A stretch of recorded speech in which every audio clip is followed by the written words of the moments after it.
Yo, Mana Squad, if you like any of the cards you see in today's video, you can go ahead and show the channel some love with the affiliate link down below for TCG Player. TCG Player is going to have whatever it is you're looking for, and you can even search for some of your local game stores and buy from them and show them some love as well. And speaking of showing the channel love, another great way to do so is by rocking into the AM.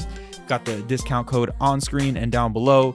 You can show us some love, look good in the process, and as Kenneth the Heathen loves to say, something about dripping in space and screaming.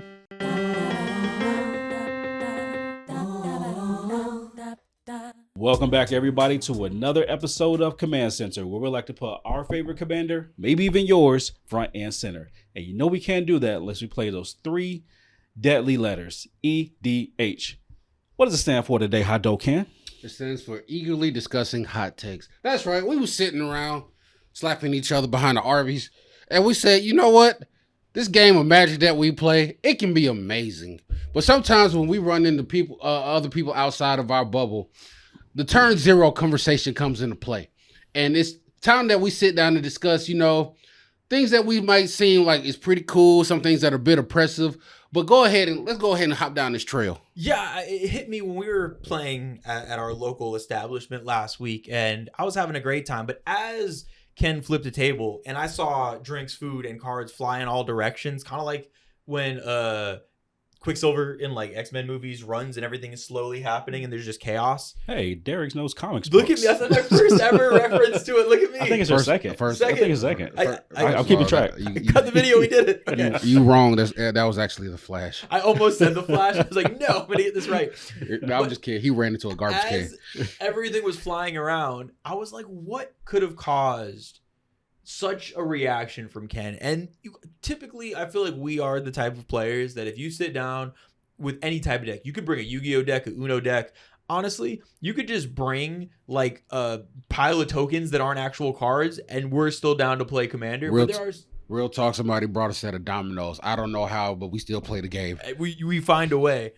But still, there's certain things that make us feel some type of way, whether it's flipping tables or whether it's fighting people behind Arby's or any number of things. So we're not the most, and said and Kate can both attest to this, we don't really partake in Twitter hot takes. There's a lot of stuff that goes down on it. People are wild. Y'all do some things on Twitter. We don't partake in that. So we figured now we can say our hot takes here and then just not look at the comments and not have to worry about responses. That's the best way to have hot takes, right? That's right. We will fart and leave the room. That's what we do. Y'all can yell at us in the comments all you want, but we ain't looking. But please comment. Yeah, still do it. We love that. But yeah, we're gonna get into some of the main hot topics, whether it's fast mana, tutors, stacks, all of these things that I think shape how everybody experiences Commander, because it feels like now more than ever, it used to like casual, high powered, everything is kind of melded together where you can sit at what seems like a casual table and someone's dropping fast mana and tutors every 3 turns, and then you're playing against high power and it's like, well, this seems more tame. Everything is very much blended. So we figured y'all would want the opinions of some heathens like us to see how we feel when we sit down at a table for the first time. So let's go ahead and discuss. I think we broke these up into a few categories that we just want to talk about as far as like, is this casual? What is the right situation to make this casual or high powered, or and just see how, when these things come up, how do we kind of respond to them, or how do we just feel about them being in our decks themselves? So let's go ahead and just start with the first topic, the fast mana. And I will say this, like if you guys are playing competitive, we honestly don't care. You can throw a reverse Uno card in your deck if you want to. Yeah, perfectly fine. If you want to get to, you can literally get up and come across the table. I don't honestly care what you do with competitive, but you're just trying to have fun. You know what? And of course, it's based on your table dynamic. We just have a couple of suggestions. So go ahead. Yeah, we're going to that is a great disclaimer. This is from an aggressively casual mindset. I know said Ken both find casual more fun. My brain cannot process competitive Commander. It breaks when I try. So this is from the most casual of perspective. So we'll start with fast mana, because I feel like fast mana is one of those things that I'm of the opinion that before a game, you should probably tell people you got a lot of fast mana going on. And let's go ahead and describe what fast mana is. So I think by definition, it's anything that creates either the same amount or more mana. Basically, it creates more mana once you play it than it costs to play. So like a Soul Ring, cost 1, you make 2 mana. Grim Monolith, cost 2, you make 3. We got Jeweled Lotus, Mana Crypt, Ritual Effects, things that basically pump you out ahead on mana way ahead of curve. Let's stop beating the bush. You should not have 6 mana on turn 1. I think okay? I think you mean beating around the bush. What I say? Beating the bush. However you want to get down. Yeah. You should not have 6 mana on turn 1. If I play a land and pass, and you go, and you can literally summon a turn 8 commander on 1, we got issues. You got them too. So if you bring your mind to me, I'm gonna bring them all to you.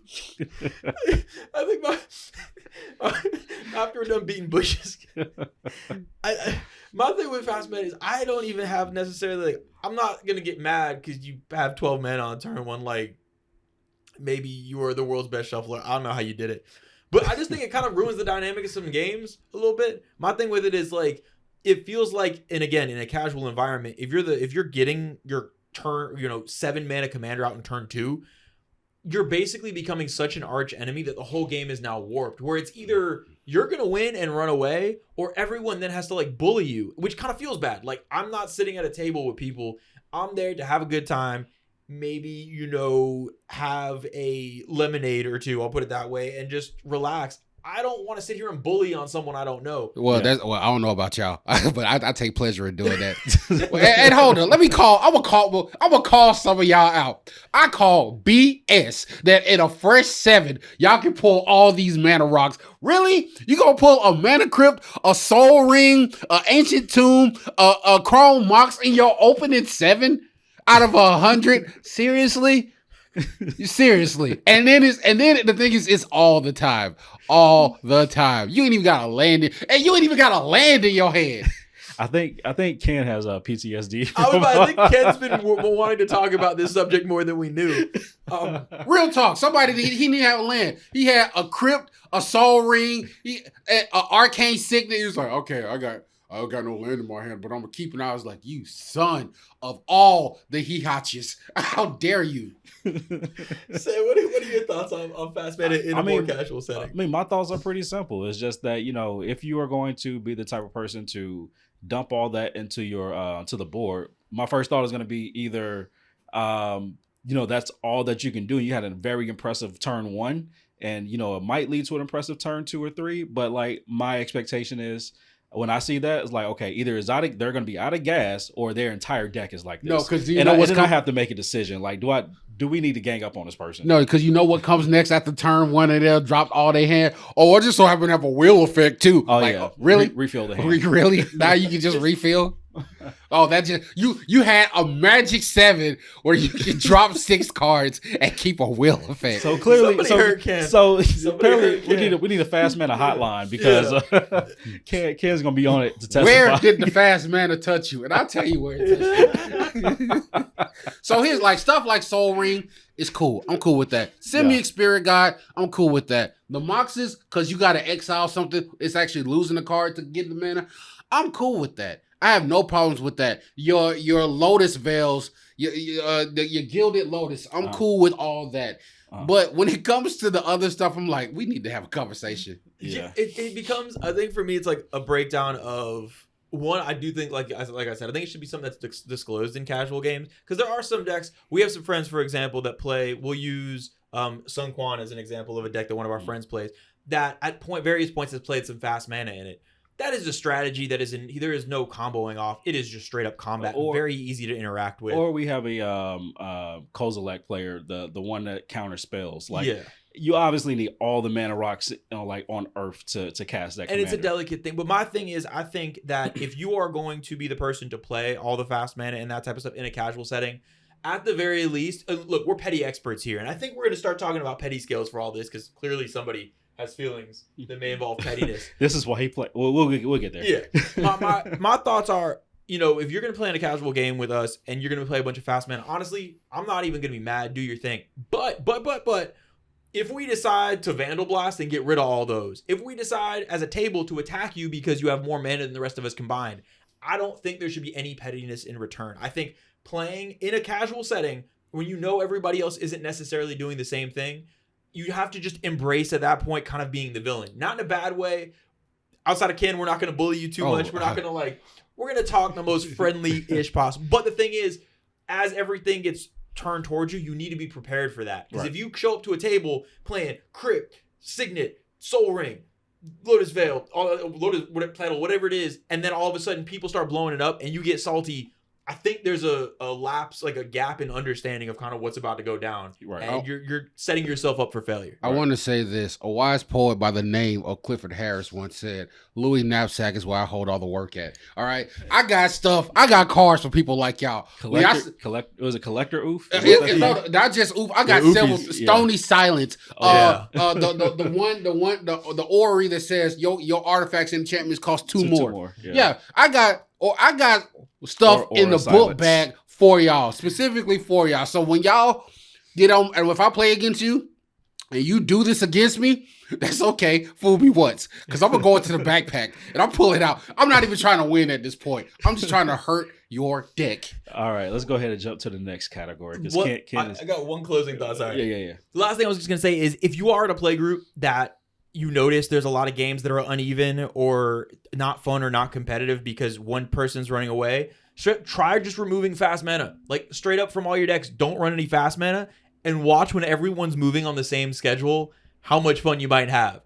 It's always occasionally fun to have an arch enemy, but when every game's like that because one person drew the Mana Crypt Soul Ring, switch it up a little bit and you might find like, wow, this is relaxing. I can breathe. Okay, you know what? I'm gonna go say it because y'all don't want to say it. Okay. Oh no. Player removal is a form of removal. So much more tame than what I expected. I got so scared. Okay. Player removal is a form of removal, and you know what? Sadness does not go on the stack. It's a state-based effect. And when I pick up the table, I throw it at you. All right. So the second topic, said, what are we going to talk about next? We're going to talk about tutors. All right. So when I first started playing Commander, I used to, dabble in a tutorage, but I used to have those more expensive tutors like the 4-drop and the 6-drops.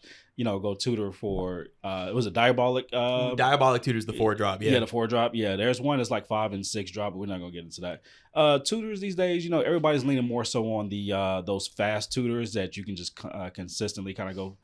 Do some things for cheap costs like Vampiric Tutor and Demonic Tutor, Mystical Tutor, Mystic, all of those Light 1 and Tutor, 2 drops. Yeah, all those. So I don't necessarily feel angry. I would just say that when I see them, it's just that I get a little suspicious because it's like, okay, you're probably not searching for a land like turn 4 or 5 when you're using these tutors.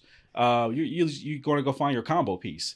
And that brings us into like a 2-parter discussion of tutors for combos or tutors to go ahead and just end the game as fast as you can. So how are you guys feeling about that when it comes to tutors in the game overall? So when it comes to tutors, because sometimes you need to go get answers, and I understand stuff like that. And the specific tutors, like I'm cool with Gamble, because you're literally going to find a card, and there's a whatever 1 in 7 chance. There's Gamble's just red in Tomb. We all know that. Yeah, we don't even play with that.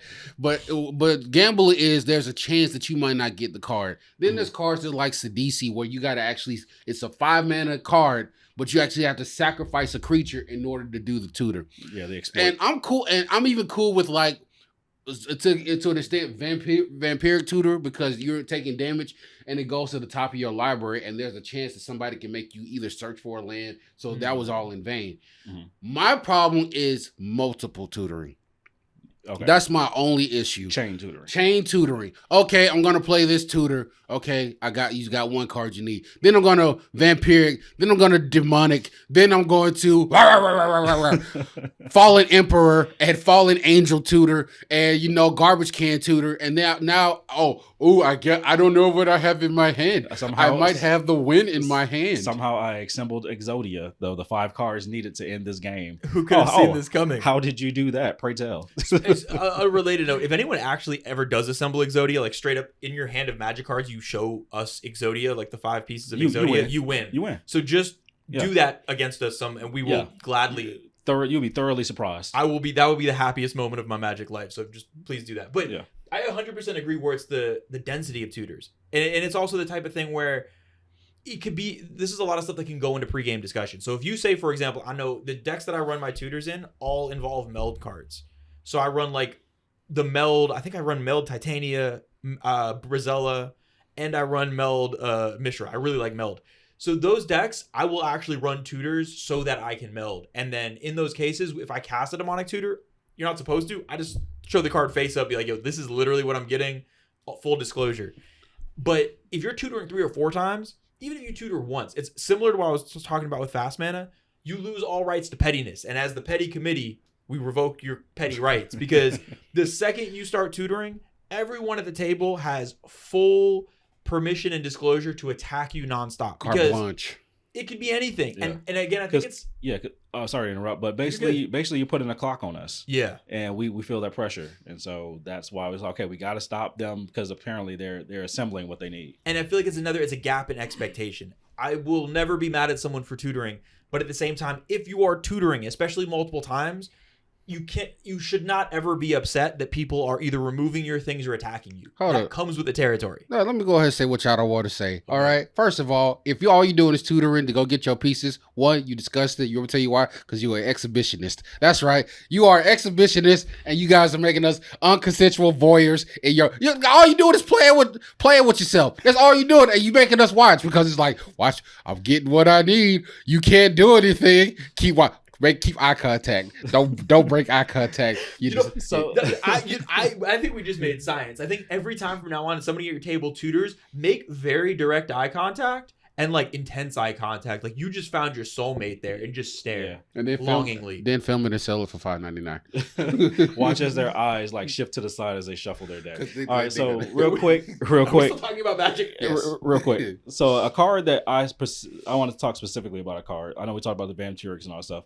How would you feel about seeing Varragoth Blood Skysire on the table as a commander? I don't play this as a commander, but I've had it in decks. And that's the boast mechanic, correct? Yeah, so it's fair. It's 100% fair. Let me tell you why. Because one, it doesn't have haste. Mm-hmm. 2, it costs 5 mana to do. So you got to cast it. Then you need and even if you have a haste enabler, it needs to attack, and then you can boast. So when it comes to the battlefield, even if it comes down turn 3, you can't even use the mechanic because you don't have enough mana. Mm-hmm.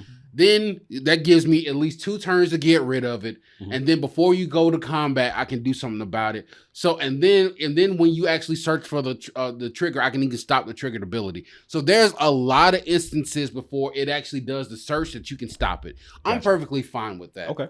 I'm even cool with stuff like Profane Tutor, which is a suspend card because I'm telling you, up point, you got 2 turns to stop me from doing this. Yeah. All the warning. All right, so I think we've exhausted the tutor kind of conversation. Do we want to lean into how that affects into combos? Well, I think we'll get into that when we get into in a couple topics from now to kind of we'll tie that in. But yeah, at least my closing thought on tutors is, again, I'm gonna reiterate the stuff from Fast Mana. Especially if you're playing at events or with people that aren't in your regular play group, just know that you're gonna have a target on your back, and it's not anything personal. Like people. I at least for me, I don't hate you if you play a tutor, but I'm gonna attack you so much. I'm gonna swing at you relentlessly. I'm gonna, and that's just something that's gonna come with it. So I think it's especially for newer players. You might see, if you're just getting into Commander, you pull a demonic tutor, you're gonna be super excited. Like, this is awesome. Put this card in a deck. Definitely know the kind of the reputation that'll come with it, and that it's not a bad card. It's not a bad thing, but it makes you a bad person. But I do want to speak to some of y'all because look at me, get close, play the violin music. I understand the pain of having to tutor for a land. I've been there. I know what that feels like. And for those people who do that, there are no qualms with you whatsoever. As a matter of fact, I pity your soul. Play more lands, Ken. All right, now 30 lands is enough. I will fight you on this table. Seth, what is the next category we're going to talk about? I think we're going to talk about stacks and hate cards. Ooh. All right, so for the people who don't know, stacks is, of course, things that are kind of oppressive. Like basically says that you cannot, either untap or you cannot play this. You can't play Magic. Yeah, you can't play Magic, essentially, for this many number of turns until this specific thing or pieces go away. So like famous stacks type pieces, I think the most famous one would be like a Winter Orb where it stops untapping. Stasis. We could talk about Stasis. You could even talk about some like stacksy type effects in Commander, like a Collector Oofy or Lethal Vapors. Lethal Vapor says you can't have creatures enter the battlefield. So yeah, there's varying forms. Everything from completely shutting the game down and stopping it to very specific strategy type things where it's just telling a specific type of deck no. Yeah. And to me, of the categories we've talked about so far, these stacks pieces are the most interesting because whereas I feel like with fast mana and tutors, very much those are doing a very specific thing where clearly that player is trying to race ahead and win the game. Right. Stacks can be used for a lot of different reasons. Ken, you didn't immediately start yelling at me when I said the word stack, so I feel like you're less you're less hateful of stacks than the other two so far. See, but when it comes to me, stacks is more situational because some things I don't believe is that oppressive. Other people would seem oppressive. For example, I never considered Iona as oppressive because she's a 9-drop. She's a 9-drop and she chooses one color. And what are the odds that everybody at the table is playing the same monocolor deck? One, because most of the people that I played against play multiple colors, and when I play Iona, I don't lock out one individual person who's playing a monocolor. Right. That's just a personal flavor for me. Then you got stuff like Void Winnower. Void Winnower is an 11-drop. 9-drop. Sorry, 9-drop. Still, that's 9 mana.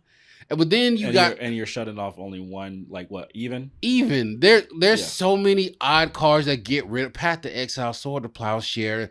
There's a Vindicate out there. There's plenty of ways to remove it. But then, and I understand people's frustrations, but then there are cards that say you just don't play the game. Yeah. Like if you play a Magus of the Moon, or if you play any of those cards, Blood Moon type stuff, or you play effects that say your mana doesn't untap ever. Yeah, I think with stacks type pieces, again, be intentional with while you're running stacks. Because I'm not even going to be somebody who necessarily gets mad at playing against stacks pieces. Now, I may, if it shuts my deck down, I might target you. It's the same deal where when it's done within the context of the game, these things are going to get you targeted, and you need to know that going in. But it has to have a purpose. If you're just throwing in a stasis for S's and G's. Issues and giggles. Yeah. I was just checking. You were staring at me. If you're just doing it for that, like, don't do that. You're gonna it's like the chaos for you're wasting people's time, and that's where it starts to get annoying. Is if you're running a stacks just to waste people's time because you think it's funny, that's when the table flips start. That's when the brawls behind the RB start. That's when heads start to not roll, but get knocked sideways a little bit because you're catching elbows. I will put a caveat with that, and that's correct. If you're playing a stacks deck and you're literally about to win either that turn or the next turn, okay, fine, go ahead and do your win. But if you're literally just there to make the table have a bad time, and like there has to be a method to the madness. And I've played against people who play cards. We can give you a hug. If you're just there to make people miserable and you need a hug, Mana Squad is always here for hugs. So my specialty is hugging your foot with my ass. I'm sorry, your ass with my foot. But it's like, okay, now we're just sitting here and nobody's doing anything, or you're just bouncing everything. And it's like, what is the point of this? And if your whole point is to make sure nobody's having fun, that's fine. I can scoop and go to another table. Yeah. Yeah, it's the collective experience. It's so. I guess we could talk. Do you have any thoughts, kind of initial thoughts on the stacks? I definitely did not enjoy stacks when I first started playing Magic. Most popular commander around that was the blue-white one. A Grand Arbiter. Grand Arbiter. Yeah, like that. Those were not fun games at all. People typically pull those decks out when they didn't have a fun game. So it's like, okay, now I'm gonna make sure that you guys don't have a fun game. That's not a good mentality to have when it comes to casual gameplay. And so, but if that's the choice you're gonna make, and announce it to the table, like, hey, I'm playing this deck because I didn't enjoy the last game. So now we all have an option to either get up and walk away or pull out our decks to, stop you from doing your stacks thing. And that's one thing I've noticed, especially playing Magic for a while, is that when I run into play groups and I ask people, what made you build that deck? And they were like, well, I played against this one guy, my local LGS, and he was just destroying us. So I built this deck to counter that. And then so I was like, basically, it's level creeping to the point where I got to build this to beat this, and I build this to beat this. And then I asked him, is that deck giving fun? He's like, no, I literally just build it so I don't get oppressed. Right. Yeah. It's rough. And that's why I think targeted stacks for other reasons I think can be good. So some positive stacks ideas. Treasures are one of the most obnoxious things in Commander. Treasures are everywhere. Every deck makes 100 treasures. I think in occasional decks, having a collector Ufi or things that shut down artifacts can be something that's done that doesn't stop the whole game. If someone plays a collector Ufi and you can't cast anything, you should probably run more lands. And you're going to have ways to interact. It's on a creature. Like, the type of stacks that are interactable that don't stop the game but do, like even a Drannith Magistrate, which I think could be a miserable card to play against because you can't cast your commander. The rest of the game can still go on, and that's I think the biggest thing is when you play a Blood Moon or a Stasis or some of these that just stop the game and turn a 1 hour game into a 4 hour game. That's where people are going to start looking at you sideways and throwing you through windows, flipping tables and fighting grandmas. I don't know. Stuff gets wild. For God's sakes, he has a family. So, all right. So we got one more category we're going to kind of break down if you want to transition into that. All right. So, all right, people. When we have this plate of food that we call EDH, I need us to be able to finish our plate. So let's talk about these finishers and how we close out these games, because some of y'all don't have a plan, myself included. You know what? Myself included. I'll include myself in this. A lot of my decks don't have finishers.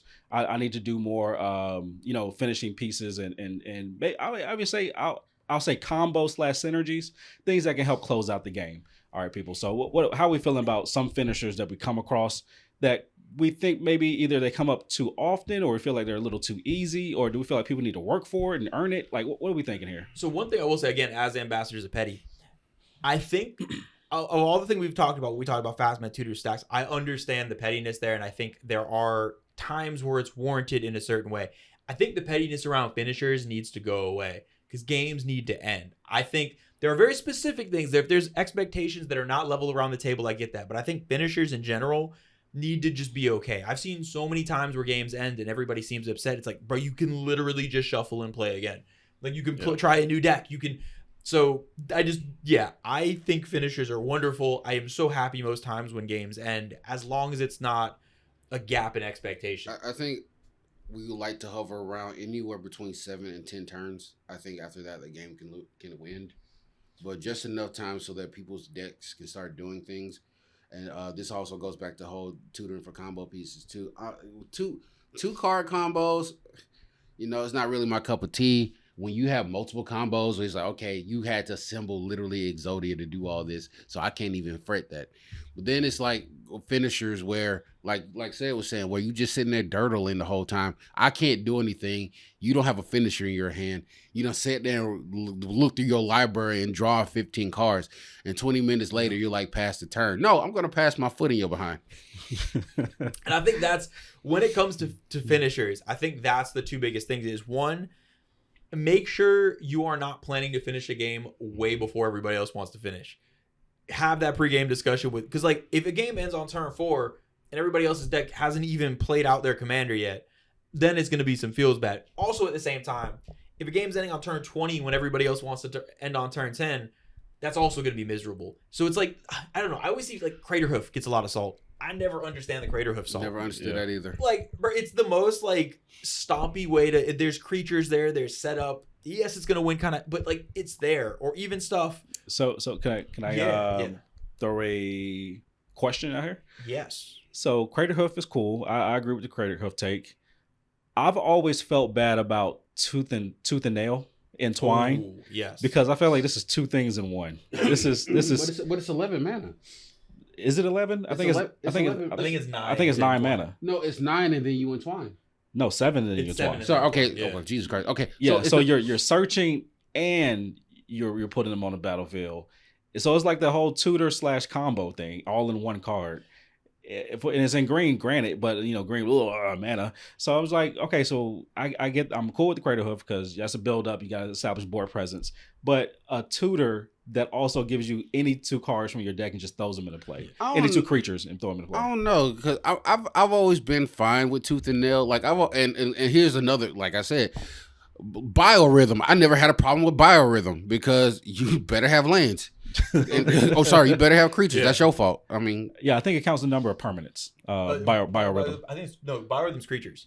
Oh, just creatures. Yeah, so it checks your creatures. So there's some weird, but even then, like my thoughts on the 2 extremes, because I think anything in the middle. So whether you're killing me with a Craterhoof or combat or combo, the game's ending. I don't care. The 2 extremes are what I think that any sort of pettiness should be reserved for. So, for example, I think if you're playing any sort of combo in a deck, it's probably, if you're in a casual game, it's probably best to disclose it before the game. Mm-hmm. And you might think like, oh, I want this to be secret. I don't want to. But the thing is, Commander is there's no like a real, especially for casual Commander, there's no meta. It's impossible for everyone to know so in like CEDH, there's very specific combo lines. So you can be prepared without someone disclosing their secrets. If you're playing Modern, most of the deck archetypes, so you can see it. In casual Commander, there is literally no way to predict what a deck is going to do. Mm-hmm. So if you sit there and your secret plan is to combo off on turn 5, even if people have interaction, they don't even know when to interact until you've already done it. And at that point, you lost the table and everybody's already kind of petty with you. So if you have a combo period, I think in casual Commander, just tell the table. Because at that point, they don't have to immediately kill you. They know what to look for. So even if you tutor, they can keep track of what the combo pieces are.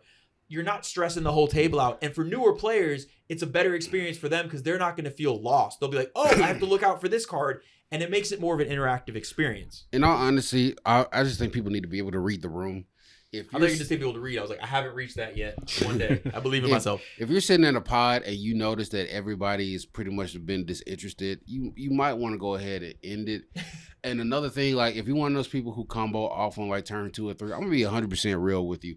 I'm gonna tell you to go ahead, scoop up, and the rest of the 3 of us gonna keep playing because I did not just shuffle a 100-card deck to play a land, 2 lands, and pass the turn. I didn't do that. So congratulations on the win. Now this 4-man pod became a 3. I got little hands. It's hard to shuffle like that. It's a lot of work. So on the other side, because I do want to get your opinion, because you kind of talked about some of the combo stuff.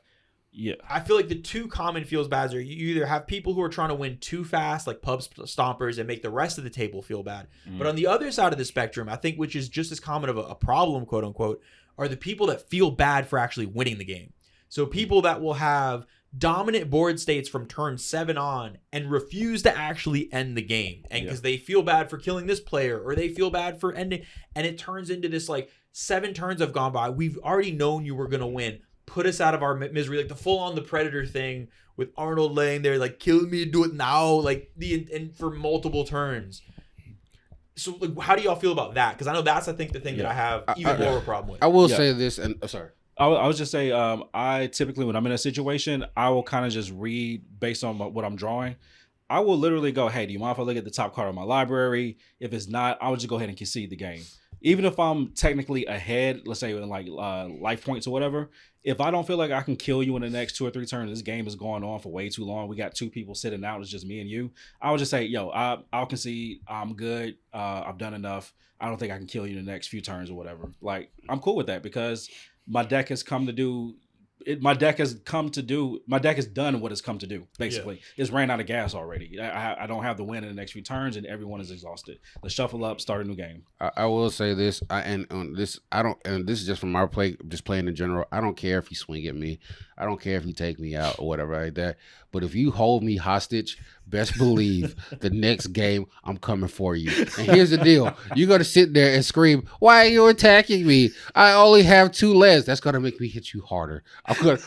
I want to hit you so hard your generational line feels it. I want your grandma to wake up in the middle of the night and go, what was that? Like, I felt the disturbance in the force. I felt the disturbance in the force. I want the